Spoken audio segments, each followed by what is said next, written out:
Hello मेरे प्यारे students, क्या हाल चाल। हमें उम्मीद है आप सब स्वस्थ होंगे, मस्त होंगे और आपकी पढ़ाई एकदम शानदार तरीके से चल रही होगी। तो स्वागत है एक बार फिर से क्लास 11th के भौतिक विज्ञान में। चैप्टर नंबर 5 पढ़ रहे हैं गति के नियम। तो विराम गति तथा दिशा के जड़त्व के उदाहरण पढ़ने वाले हैं। फिर न्यूटन के गति विषयक द्वितीय नियम, गति विषयक नियम, न्यूटन का गति विषयक प्रथम नियम, संवेग, इन सब के बारे में डिटेल के साथ चर्चा करने वाले हैं। तो वीडियो में एंड तक बने रहिए, क्योंकि कोचिंग की ज़रूरत अब खत्म हो चुकी है।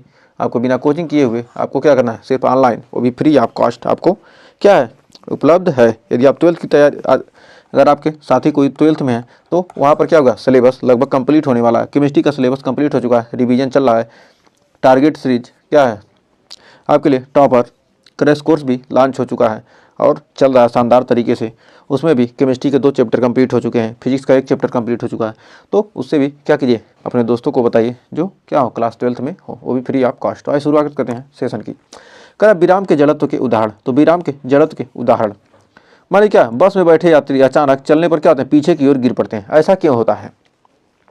इसका कारण यह है कि बस अथवा रेलगाड़ी में अचानक चलने पर यात्री शरीर का निचला भाग क्या होता है, बस या गाड़ी के क्या होता है, संपर्क में होता है। ये बार क्या है, बस या रेलगाड़ी है, इस पर क्या है, एक व्यक्ति बैठा है। तो क्या होता है, इसका जो नीचे का हिस्सा है, ये जो हमारा ये पैर है, क्या होता है, ये इस गाड़ी के संपर्क में जो ये आगे बढ़ेगा, इसके साथ क्या ये आगे बढ़ जाता है। और वह क्या, ऊपर का हिस्सा क्या होता है, स्थिर रह जाता है।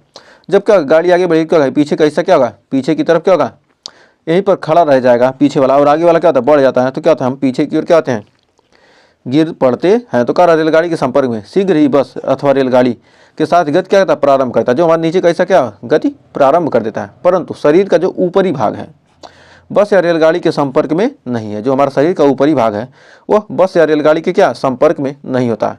वह अपने विराम के जड़त्व के गुण के कारण क्या होता है, विराम अवस्था में ही बना रहता है, जिस कारण क्या होता है, यात्री पीछे की तरफ गिर पड़ता है। मतलब क्या, ऊपर का हिस्सा क्या यहीं पर खड़ा है और आगे वाला क्या भाग जा रहा है। तो क्या होगा, पीछे वाला तो यहीं तो रह जाएगा। तो जब ये आगे वाला गया तो क्या होगा, पीछे ही तो गिरेगा।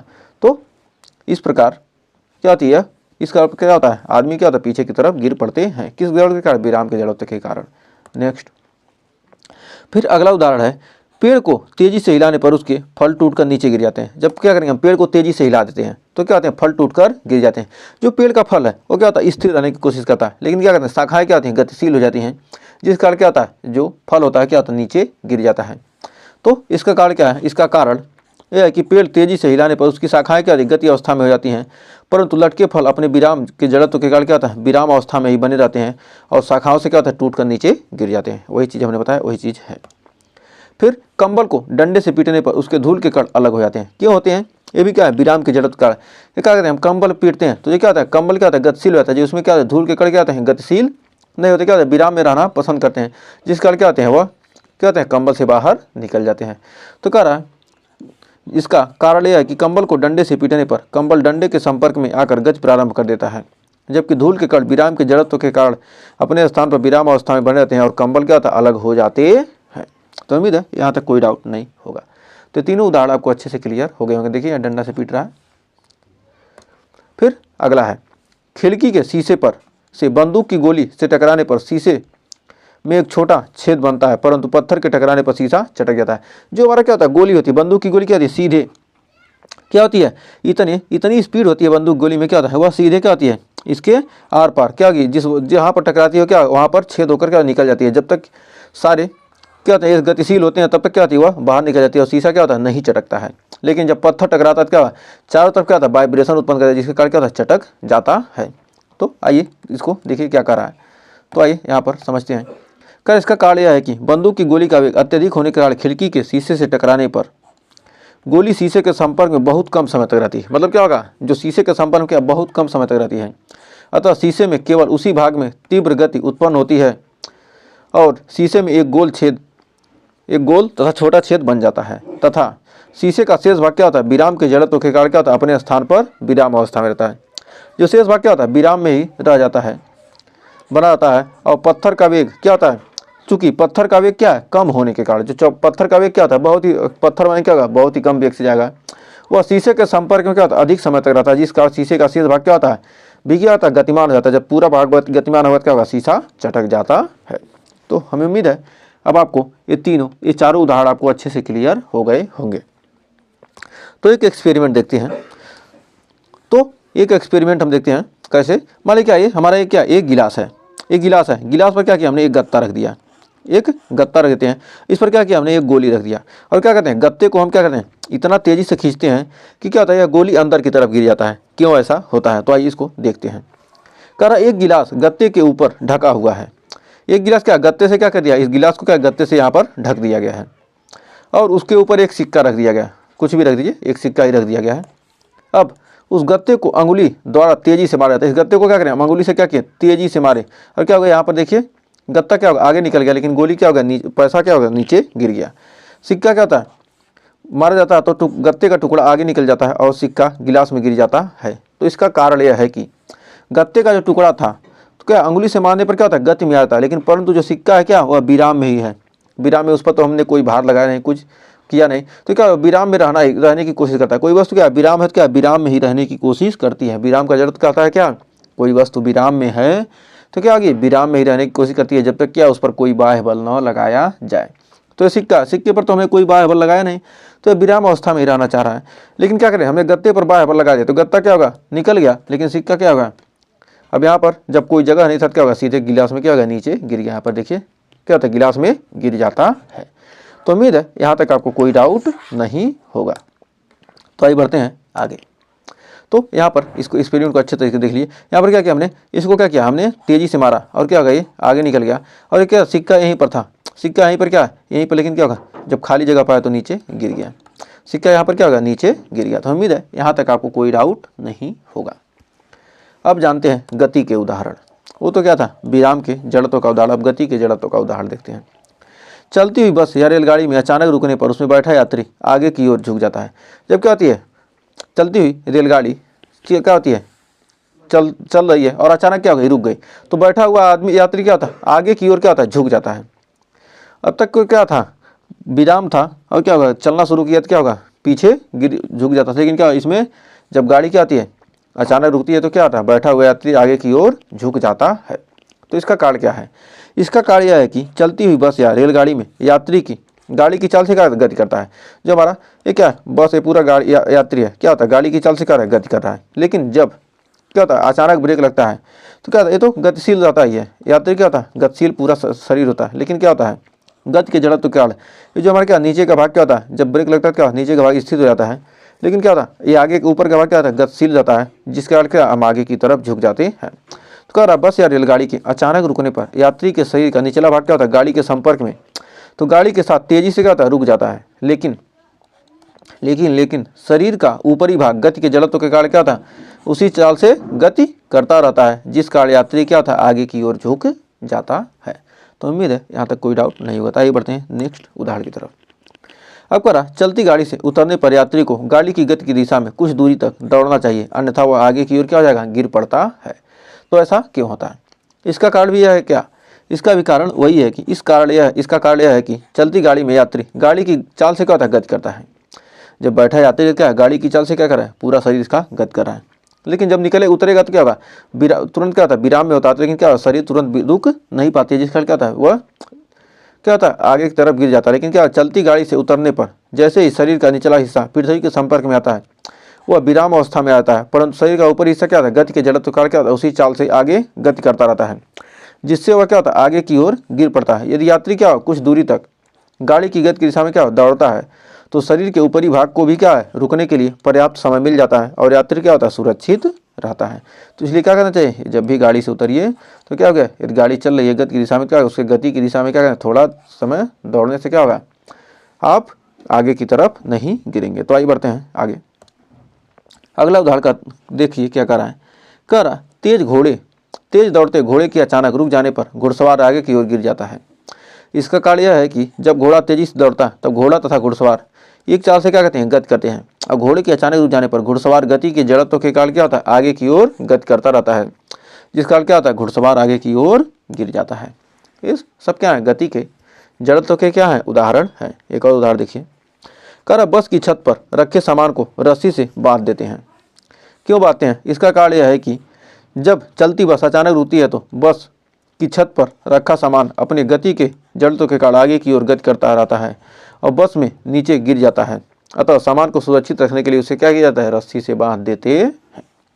तो उम्मीद है यहाँ तक आपको उदाहरण क्या होंगे, आपको क्लियर हो गए होंगे। तो आइए बढ़ते हैं अब आगे, देखते हैं दिशा के जड़त्व को। अभी गति हो गया, विराम हो गया, अब दिशा का जड़त्व का उदाहरण देखते हैं। तो दिशा का जड़त्व के उदाहरण कह रहा है, जब तीव्र वेग से गति करता एक बस करती बस किसी घुमावदार मोड़ पर, कह रहा है जब तीव्र गति से क्या गति करती हुई बस किसी क्या होती है, घुमावदार मोड़ पर क्या है, मुड़ती है। किसी घुमावदार मोड़ पर क्या है, मुड़ती है, तो बस में बैठे यात्री घुमावदार मोड़ के केंद्र के बाहर की ओर क्या आते हैं, झुक जाते हैं।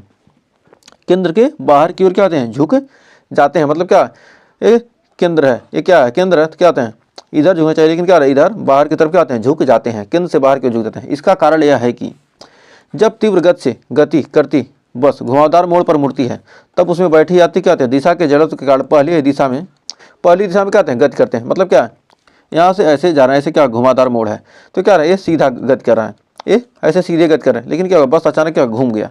जब बस घूम गया तो क्या होगा, यात्री तो इधर गति कर रहा है ना, तो क्या होगा, यह घूमे, इसका यह गिरेगा किधर, इस साइड क्या हो जाएगा, यह झुक जाएगा। इसी साइड तो झुकेगा, इस साइड झुक जाता है। मतलब इधर मुड़ा तो झुकेगा किधर, इधर, क्योंकि क्या हो रहा है, गति तो इधर सीधी कर रहा था ना। तो उसमें बैठे यात्री गति के जड़त्व के पहली दिशा में क्या गति करते रहती हैं, जिस कारण घुमावदार मोड़ के केंद्र से बाहर की ओर क्या होते हैं, झुक जाते हैं, न कि इधर की तरफ क्या होंगे, झुकेंगे इधर की तरफ। तो यही है दिशा के जड़त्व का एक उदाहरण। एक और उदाहरण देखते हैं।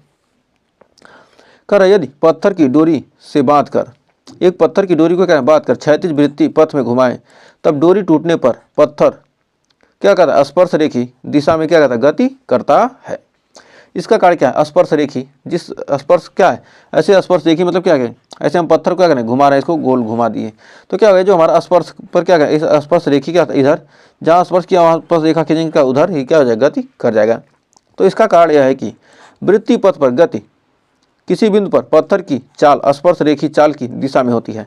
मतलब क्या है, इसका जहाँ बिंदु है, मान लीजिए क्या ये हमारा गोला है, इसमें क्या घुमा रहा है, लेकिन क्या होगा, यहाँ पर क्या जहाँ स्पर्श करेंगे, स्पर्श रेखा खींचेंगे, तो क्या होगा, इसी रेखा के क्या होगा, यहाँ पर छोड़ दे पत्थर, तो क्या होगा, ये इधर ही गति करेगा।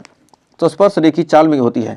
डोरी का तनाव उस वृत्तीय पथ पर गति करता है। डोरी का जो तनाव के कारण क्या होता है, यह वृत्तीय पथ पर क्या होता है, गति कराता है। और डोरी के टूटने पर डोरी का तनाव क्या होता है, शून्य हो जाता है। जो ये क्या होता है, टेंशन क्या हो गया, शून्य हो गया। ये जो तनाव था क्या, ये शून्य हो जाता है। अतः पत्थर वृत्तीय पथ पर गति न करके अपनी दिशा के जड़त्व के कारण क्या होता है, स्पर्श रेखी दिशा में क्या होता है, गति करता है। तो हमें उम्मीद है यहाँ तक आपको कोई डाउट नहीं होगा। तो आइए बढ़ते हैं आगे। तो यहाँ पर देखिए, ये हमारा क्या, ये हमने स्पर्श रेखा खींच दिया, तो क्या होगा, ये हमेशा क्या था, स्पर्श रेखी गति में, तो मतलब क्या इसी में क्या ऐसे गति कर रहा है। लेकिन जो डोरी क्या होगा, यहाँ से टूट गई, जब डोरी छूट गई या टूट गई, तो क्या होता है, इसी स्पर्श रेखा में क्या ऐसे सीधे क्या होगा, निकल जाएगा। तो उम्मीद है यहाँ तक आपको कोई डाउट नहीं होगा। तो आइए बढ़ते हैं आगे। अब जानते हैं न्यूटन के गति विषयक नियम। न्यूटन ने गति विषयक कितने नियम दिए थे, 3 नियम दिए थे। तो न्यूटन गति ने क्या हुआ, गति से संबंधित क्या किए, 3 नियम दिया था। तो हमारा पहला नियम है, तो न्यूटन की गति विषयक नियम, तो न्यूटन ने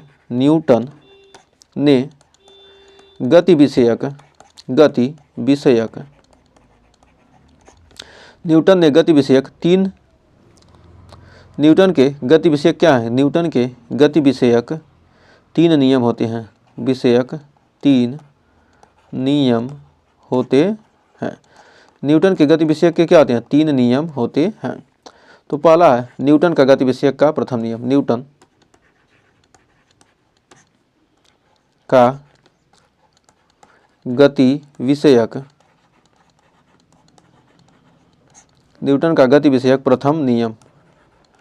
विषयक प्रथम नियम।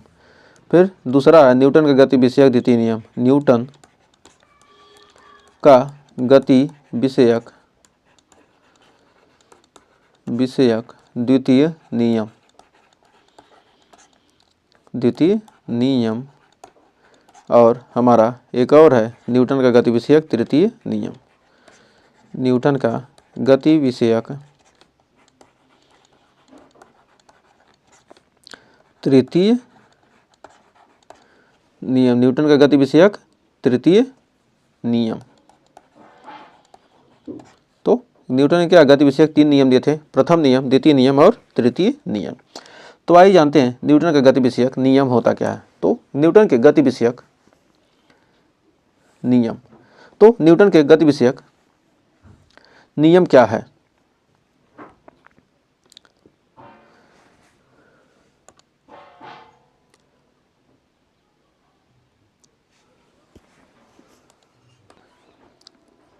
तो देखिए पहला नियम क्या करा है, इस नियम के अनुसार यदि कोई वस्तु क्या विराम अवस्था में है या सीधी रेखा में क्या हो रहा है, एक समान वेग से क्या हो रहा है, गतिशील है, तो वस्तु की अवस्था में तब तक कोई परिवर्तन नहीं होता जब तक क्या उस पर कोई बाह्य बल न लगाया जाए। इसे जड़त्व का नियम भी कहते हैं। तो इस नियम के अनुसार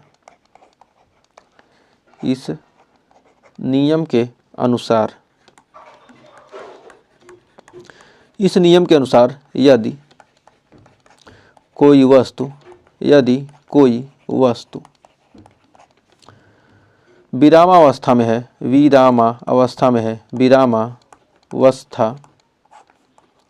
है या सीधी रेखा में गति कर रही है या सीधी रेखा में गति कर रही है, विरामावस्था में या सीधी रेखा में गति करती है, सीधी रेखा में क्या एक समान वेग से, सीधी रेखा में एक समान वेग से गतिशील है, एक समान वेग से गतिशील है, एक समान वेग से गतिशील है, तो वस्तु की अवस्था में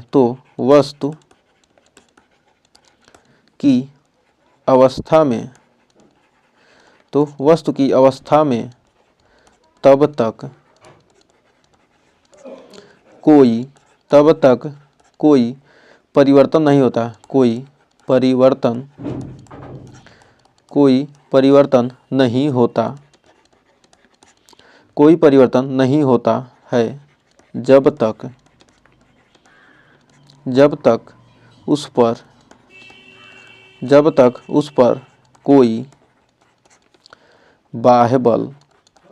कोई बाह्य बल न लगाया जाए,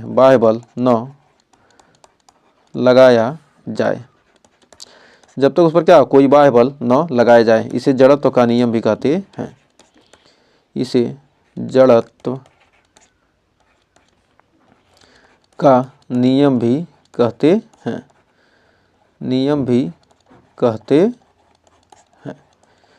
तो हमें उम्मीद है यहाँ तक आपको कोई डाउट नहीं होगा। तो अब आइए जानते हैं, अगला हमारा है संवेग। संवेग होता क्या है? किसी वस्तु का संवेग उस वस्तु के द्रव्यमान और वेग के गुणनफल के बराबर होता है। तो लिख सकते हैं किसी वस्तु का संवेग उस वस्तु के द्रव्यमान और वेग के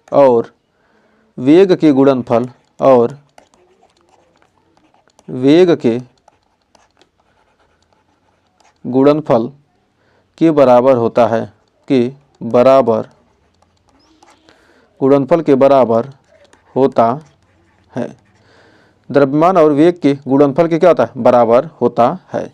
इसे P से प्रदर्शित करते हैं। इसे P से प्रदर्शित करते हैं। इसे किससे प्रदर्शित करते हैं? P से प्रदर्शित करते हैं। तो P बराबर हमारा होता है m इंटू भी। तो जहाँ क्या है P बराबर क्या है? m इंटू भी। P बराबर m इंटू भी। P बराबर क्या होता है? m इंटू भी। यहाँ पर हमारा क्या होता है? P बराबर होता है m इंटू भी। P m इंटू भी हमारा क्या है? जहाँ P है क्या, P हमारा क्या है? संवेग है। P क्या है? हमारा संवेग। m क्या है? हमारा द्रव्यमान है। और भी हमारा क्या है? वेग है। तो हमारा वेग नहीं है, वेग क्या है? हमारा क्या है? भी वेग है यम द्रव्यमान है और पी क्या हमारा संवेग है। तो भाई इसका मात्रक देखते हैं, इसका मात्रक क्या होगा, किग्रा मीटर प्रति सेकंड, किग्रा मीटर प्रति सेकंड। किस पद्धति में, एसआई पद्धति में। एसआई पद्धति में इसका मात्रक क्या होता है, किग्रा मीटर प्रति सेकंड, या इसको सीजीएस में देख सकते हैं ग्राम सेंटीमीटर प्रति सेकंड, ग्राम सेंटीमीटर प्रति सेकंड। इसे क्या कहेंगे, सीजीएस पद्धति में, सीजीएस पद्धति में। तो इसका यह राशि कैसी है, राशि कैसी है, राशि सदिश राशि, सदिश राशि है। और दिशा, इसकी दिशा क्या होती है, वेग की दिशा में, वेग की दिशा में। और इसका बीमी सूत्र, बीमी सूत्र इसका क्या हो जाएगा, इसका बीमी सूत्र हो जाएगा द्रव्यमान का यम और वेग का L T minus one, L T minus one, तो हो जाएगा M L T minus one. तो इसकी बीमा भी हमें मिल गई। अब एक छोटा सा नोट लिख देते हैं। नोट में हमारे क्या है, यहाँ पर द्रव्यमान की बीमा, द्रव्यमान की बीमा, द्रव्यमान की बीमा क्या है, द्रव्यमान की बीमा यहाँ पर क्या है यम, और वेग की बीमा, वेग की बीमा, यहाँ पर वेग की बीमा कितनी है, एल टी माइनस वन। तो वेग की बीमा कितनी है हमारी, एल टी माइनस वन। तो हमें उम्मीद है यहाँ तक आपको कोई डाउट नहीं होगा। तो आपके लिए होमवर्क है, बीमी बल का बीमी सूत्र आपको क्या करना है, बताना है, और प्रतिबल का भी बीमी सूत्र बताना है। तो इसका आंसर आपको क्या करना है, कमेंट में ज़रूर दीजिएगा, क्योंकि वीडियो पसंद आए तो वीडियो को लाइक शेयर जरूर कीजिएगा। तो आज के लिए आपका बहुत बहुत धन्यवाद। अगर यहाँ तक सेशन अच्छा लगा तो सेशन को लाइक कीजिए, शेयर कीजिए, और चैनल पर पहली बार किए हैं चैनल को सब्सक्राइब जरूर कीजिएगा। तो मिलेंगे नेक्स्ट वीडियो में, तब तक के लिए टेक केयर।